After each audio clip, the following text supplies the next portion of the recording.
तो जय श्री राम, जय बागेश्वर धाम। पहले प्रभु का नाम फिर दूसरा काम। अब थोड़ा सा इनका टाइट शेड्यूल था, पर मैं ब्लेस्ड हूँ कि मेरा बड़ा बेटा जो है उसने मुझे बहुत सपोर्ट किया। मतलब आप सोचो, अगर मुझे मेडिकल चेकअप के लिए जाना है, इट्स वेरी स्ट्रगलिंग। हम ऐसी जगह पे जहाँ पे हमने घर लिया था पहले, वो डेवलप नहीं था, तो वर्क के लिए मैं बहुत दूर जाना पड़ता। वो बेचारा जरा सा था, इतना सा था वो।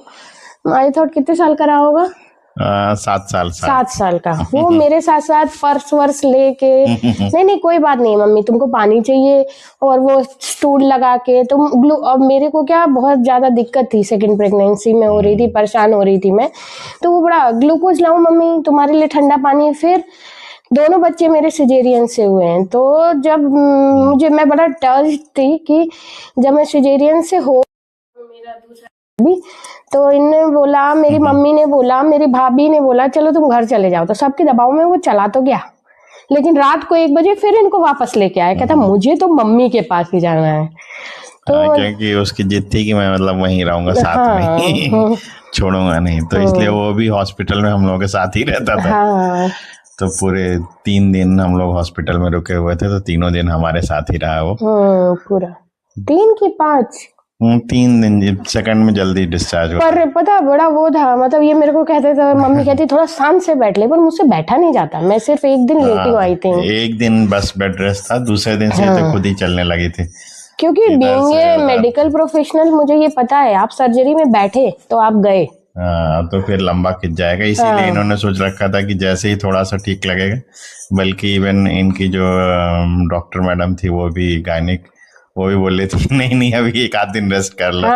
वो मैम आई, वो जो हमारी मतलब आंटी है, वो आई, तो आई वाज लाइक, मतलब फर्स्ट डे का शाम था या सेकंड डे का सुबह? सेकंड डे की सुबह वो पर्दे से बड़ा धूप आ रहा था, सिजेरियन के दूसरे दिन की बात, तीसरे दिन की नहीं, दूसरे दिन की बात है। मैं पर्दा ठीक कर रही थी, तो वो बाहर से मुझे देखी, कहती ओके सब ठीक है, मैं समझ गई हूँ करके वो बाहर से लौट गई वापस।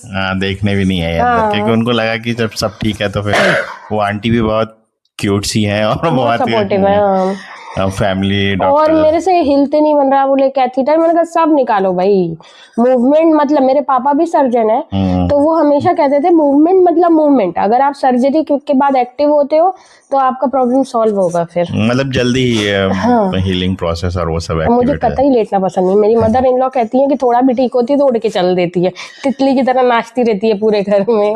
अभी भी जैसे क्या है कि इनको बुखार था, अभी बुखार उतरा तो फिर चालू हो गए क्योंकि काम पे भी लग जाती हैं। जैसे बुखार उतरा तुरंत किचन में आ गए, किचन में काम कर रहे हैं, क्योंकि हमने जैसा बताया ना कि हमारे पास बाई नहीं लगाई हुई है, तो पूरा यही मैनेज कर, कोई फोर्स नहीं है ऐसा फोर्स नहीं है, और ऐसा नहीं है कि अफोर्ड नहीं कर सकते, अफोर्ड भी कर सकते हैं। ये आज 2-4 नहीं, मतलब आप 7-8 हजार 10 हजार की भी अफोर्डेबल है हनुमान जी की कृपा से, लेकिन नहीं करना है, क्योंकि मुझे नहीं लगता, मैं अपनी बड़ी वो होगी, मतलब बहुत लोग घर में आसपास नहीं होने चाहिए, जितने चुने हुए लोग हो आप। मेरी मम्मी कहती है कि तुम बहुत ज्यादा वो हो, मतलब साइकिक टाइप का हरकतें हैं, पर सही में मेरे हस्बैंड बच्चों के अलावा मुझे बहुत ज्यादा लोग नहीं चाहिए आसपास, मैं उस टाइप की हूँ। इनको ऐसा क्या लगता है कि ना बाई जैसे आएगी तो वो इधर का उधर बहुत करती रहती हैं, मतलब मैं इतनी होशियार हूँ भी नहीं कि मैं उसके नजर लग सकूं, पर ठीक है, उनकी भी परिस्थितियां होती हैं, कोई ऐसा अपने आप नहीं होता है, उनको जो नीड्स होती है वो नहीं पूरी कर पाती हैं। सब लोग यहीं पे रोके क्यों? मेरा तो बात करने का मन है, तो चलिए फिर आगे बढ़ते हैं। तो आगे बढ़ने से पहले फिर से एक बार request, please like share and subscribe. और पता है, हमारा दूसरा बेबी जो था वो कब हुआ? वो उसी घर में हुआ जिस घर में मेरा पहला बेटा हुआ था। तो मतलब कई ऐसे इंसिडेंट हुए, जैसे मतलब मुझे ऐसा लगता है कि सेफेस्ट प्लेस है, अगर मैं बोल दूं मेरी मदर इन लॉ को कि ये मेरा 4 महीने का बच्चा है, मम्मी इसको कोई हाथ ना लगाए, तो वो फिर उनके नातियों पोतों को कोई हाथ नहीं लगा सकता, तय बात है। और बड़ा टच्ड वाला इंसिडेंट है, मैं कभी फिर बताऊंगी। तो हम, और बड़ा वो था, उस समय था कि मालिश वालिश सब कुछ सीखा मैंने, और उस समय इतना यूट्यूब का ट्रेंड भी नहीं था, नहीं, पहले तो उतना यूट्यूब नहीं था, तो इसलिए आप तो यूट्यूब और से रेसिपी जैसे हाँ, जाते लोग हो। बोलते अपनी मालिश करवा ले, उसकी मालिश वाली, पर मुझे बिल्कुल पसंद नहीं है। I am kind of OCD person. मेरे बच्चों को दूसरा कोई हाथ लगाए मुझे नहीं पसंद, कोई खाना उनको दूसरा बना के दे मुझे नहीं, अब तो उनको भी नहीं पसंद है, अब तो वो बड़े बड़े हो गए हैं। अभी तो ये भी दाल, ये खाना बहुत अच्छा बनाते हैं, लेकिन अगर ये दाल भी बना दे तो उनके नाक मुंह से कुड़ता। ऐसा नहीं है, गजब बनाते हैं, मतलब नो डाउट रेस्टोरेंट स्टाइल बनाते हैं, पर माँ की आदत होती है। पहले तो ये गुस्सा हो जाते थे, नहीं नहीं, ऐसा नहीं है, पर फिर बाद में, पर है ना, गुस्सा होते थे ना, लेकिन बाद में तुम्हें भी अपनी माँ का कोई रिप्लेसमेंट नहीं होता। मम्मी के हाथ का खाना अच्छा लगता है ना। हाँ। मैं कितने अच्छे आलू के पराठे बनाने, पर बेस्ट कौन होता है? मम्मी के हाथ का, है ना। वैसे ही है। फिर मैंने इनको समझाया, बट ही सो अंडरस्टैंडिंग, वो मेरी बात समझते हैं, ऐसा नहीं है। तो ऐसे ऐसे लाइफ थोड़ी थोड़ी चलती गई। फिर एक हमारी जो आपको इन्होंने चैनल का बताया, चैनल का आया, तो वो जब चैनल आया ना, तो मुझे ऐसा लगता पोस्ट प्रेगनेंसी डिप्रेशन में थी मैं उस टाइम में, तो मैं बहुत ज़्यादा मैनेज नहीं कर पाई उस चीज़ को। कोशिश की मैंने, लेकिन थैंक्स टू हिम इन्होंने बहुत, मतलब बैड फेज था वो मेरी लाइफ का, मैं उससे निकली।